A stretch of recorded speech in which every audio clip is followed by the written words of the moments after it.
नमस्कार शेतकरी मित्रांनो, सुरुवातीलाच बातमी येत आहे पावसासंदर्भात.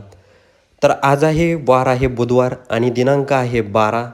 तर आपण बघणार आहोत कोणकोणत्या भागामध्ये जोरदार स्वरूपाचा पाऊस होऊ शकतो.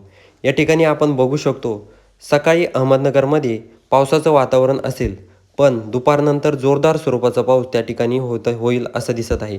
त्यानंतर जामखेड, बीड, करमाळा, दौंड, त्यानंतर खेड, पुणे हे जो भाग आहे या भागात देखील 3 नंतर जोरदार स्वरूपाचा पाऊस होणार आहे. त्याचबरोबर बार्शी, सोलापूर, कोल्हापूर या भागात जर बघितलं सांगली, तर या भागात देखील जोरदार स्वरूपाचा पाऊस पडू शकतो.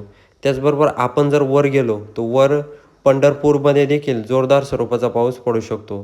तर शेलू, नांदेड या भागात देखील जोरदार स्वरूपाचा पाऊस होणार आहे. त्याबरोबरच जालन्यामध्ये कोरडं वातावरण दिसत आहे. त्याचबरोबर जर अकोल्यामध्ये देखील जोरदार नाही, पण मध्यम स्वरूपाचा पाऊस होऊ शकतो.